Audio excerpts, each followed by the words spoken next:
everybody, welcome to Scuba Diving Magazine. One of the most important tools for a scuba diver that is just eponymous with scuba divers is your dive knife. It's been an essential part of our equipment since we started breathing underwater. But now that scuba diving is a bit more recreational and we don't fight with sharks and enemy scuba divers on every single dive, which if you watch old scuba TV shows and movies seems to be all they ever did underwater. But because scuba diving is far more civilized today, diving knives and cutting tools tend to be a lot smaller to suit the actual tasks that we need them for.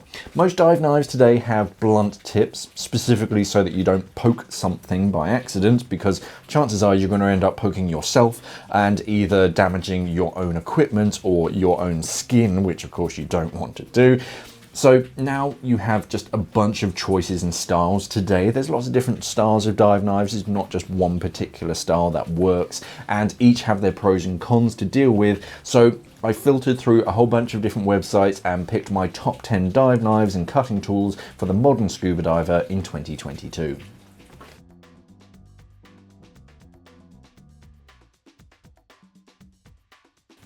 If you're a traveling scuba diver, then you want something fairly compact that will get the job done and doesn't need too much maintenance. I picked out the Maris XR titanium cutter for traveling divers. It's a line cutter, as the name suggests, with a protected blade, so you're less likely to cut yourself or your own equipment because the actual sharp bits aren't exposed.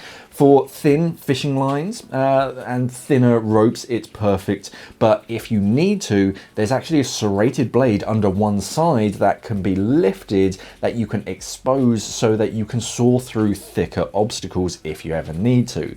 The titanium blade means that you don't need to worry too much about cleaning it after every single dive, because titanium doesn't rust, and it all comes in a neat little package that you can attach almost anywhere that you need to. For a traveling diver, it's perfect just to stow away in a pocket and forget about it until you actually need it. As far as downsides goes, of course, it's not really built for sustained cutting. It's more of a quick emergency tool to cut through an obstacle.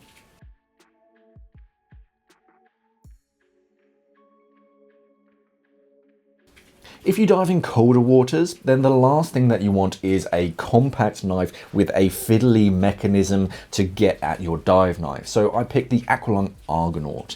The sheath, the best mechanism that you can call it, is a push to fit mechanism. So you literally just push the knife into the sheath, and the way that it's molded, it just holds the knife in place. To get hold of the knife, you just pull it out. There's no real moving parts or anything. The sheath is just heat molded to the shape of the knife, and that holds it in place. The knife itself is a bit oversized compared to a lot of knives on this list, so there's actually something to physically grab hold of, and even with clunky gloves, it is just easy to grab. And the knife itself, it's just a single piece of titanium that's just wrapped in paracord, and that becomes your handle.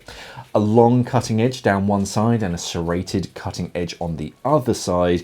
It's a real handy cutting tool for whatever you come across in the water. Blunt and pointy tip options, you can pick and choose which suits your style of diving better. If you want a pointy tip, you can get the pointy tip. As far as downside, it is pretty large and conspicuous, so it's a bit overkill for the odd bit of fishing line that you might come across. If you dive with clunky gloves though, yeah, it is a great choice.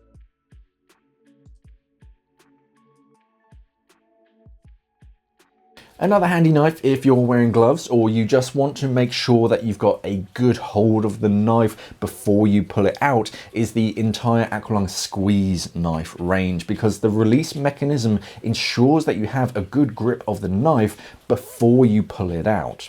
Instead of a push button mechanism or something, you actually have to squeeze both sides of the knife together when you need the knife. So it's actually ensuring that you have a good grip before you take it out, and of course it can't accidentally release if something pushes one of the buttons. It has to push both buttons opposingly to actually release that mechanism. The specific model that I like, because they make about 5 or 6 different squeeze knives, is the micro squeeze, because it's actually more than enough to handle some fishing line or cut through some harness if you need to for most recreational divers. The sheath has multiple methods of attaching it to yourself, either on a BCD or wherever you need it on yourself, and you can either use like a traditional rubber strap to attach it to an arm or a leg, or actually on knife grommets on a BCD.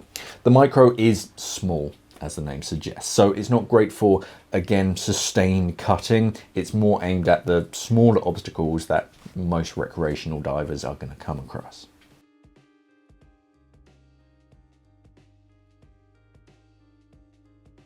Now, we don't tend to get too many changes to dive knife lineups each year. The designs tend to stick for a few years if it works, and they don't change too much, so they don't upgrade like the 2022. It's got this new flash of color or something. But for 2022, Scuba Pro actually released the Jaws, or the Jaws TI to use its full name, which is a product of a collaboration with Lifeline and Citizen Watches for a strong, effective and reliable rescue tool. It was ideally aimed at like rescue divers.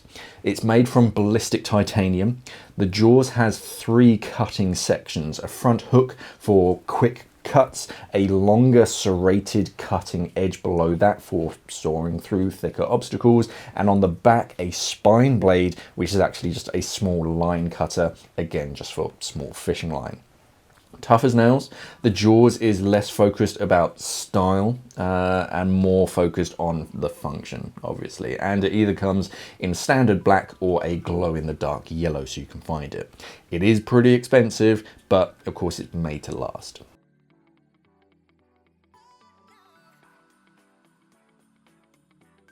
A lot of modern BCDs have knife attachment points on the hip, just knife attachment grommets, so you can bolt a dive knife to the waist of your BCD instead of having to strap it to your leg every single dive or wherever you want it. And the SCUBA Pro Mako comes with mounting bolts to attach it to your BCD. The lightweight sheath has a one-hand release and easy click stowaway for real easy use.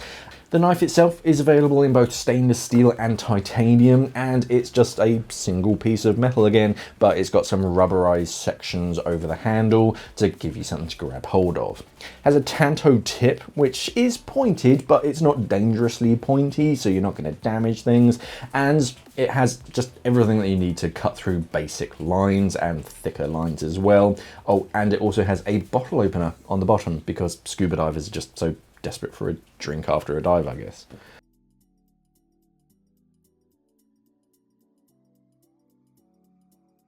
There are plenty of places to traditionally keep your dive knife from your leg, your BCD, wrist straps of a dive computer, and one design that makes it real easy to mount a cutting device wherever you want is the EasyCut Trilobite.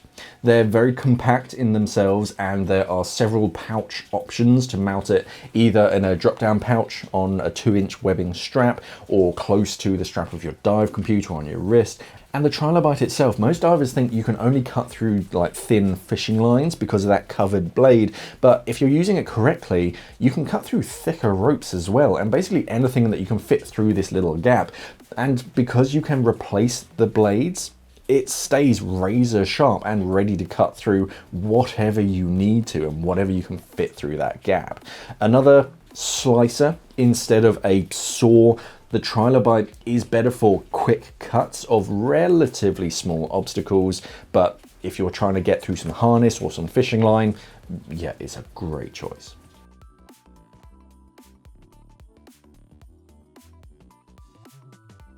One of the main reasons why many dive knives today have blunt tips is, of course, safety, so that you don't cut or pierce anything that you don't intend to. And a great option for safety are, of course, trauma shears, like the Dive Right trauma shears.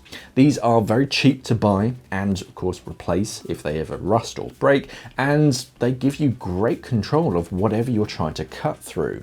They're basically scissors with a serrated blade, and they can cut through pretty thick obstacles and, of course, only what you intend to. If you slip, then they have that blunt tip, so you're just going to poke the thing instead of cutting it. You're not going to cut through anything that you don't intend to. You actually have to make that slicing option. And in the sheath, you can mount it pretty much wherever you want, and if, yeah, as I said, the shears themselves do rust or break over time, it's pretty easy to get replacements.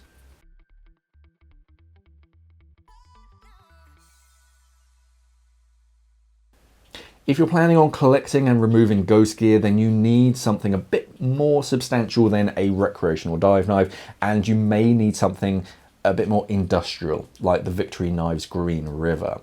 Used by commercial divers around the globe, the Green River has a long serrated edge for sawing through very tough obstacles. It's basically a bread knife on steroids.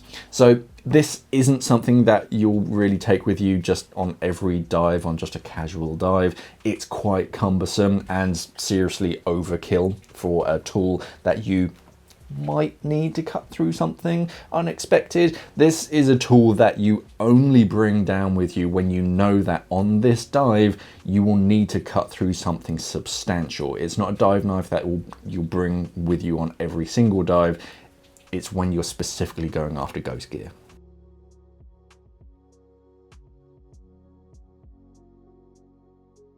For diving a long hose primary donate, you need something on your right hand hip so that you can hook that long hose underneath to hold it in place. And I personally like the DIR Zone dive knife. It's not a fancy knife, it doesn't have a fancy name, it's just the DIR Zone dive knife. The simple sheath just slides onto your 2-inch waistband and drops down enough to hook that hose, and the knife just tucks in place on your waist.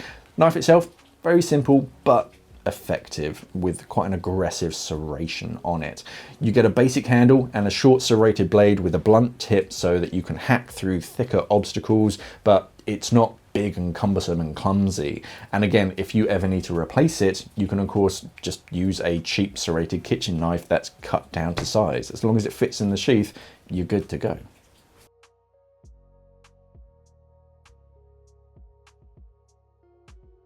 The Cressy Scorpion dive knife is a traditional dive knife at a sensible price for what you're getting. And the Scorpion is a tough dive knife with a nice grippy handle, rubberized grippy handle, and a solid sheath. The blade itself is a standard design with a long straight cutting edge on one side and a serrated cutting edge on the other for sawing through thicker lines. And it also has a small line cutting notch on the back for very small fishing line.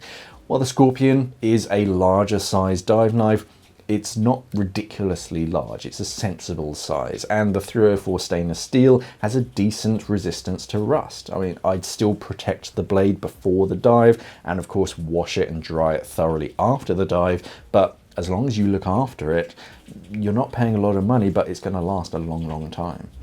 And there we have it. Your dive knife is of course a very important piece of equipment, and many divers carry more than one just in case they either can't reach one for whatever reason, or they have one cutting device for a particular use for cutting fishing lines and harnesses, and another one that specializes in something different. So these should be available on our affiliate links. You've probably seen them popping up in the right hand corner from time to time. They'll take you to one of our affiliate dive stores to get your hands on one of these, but by all means let us know what dive knife you use and why down in the comments below. For more scuba diving content, like, subscribe, do all that social media stuff, and of course head over to our website, subscribe to our magazine, or become a channel member for early releases and other perks. Thank you for watching, everybody, and of course, safe diving.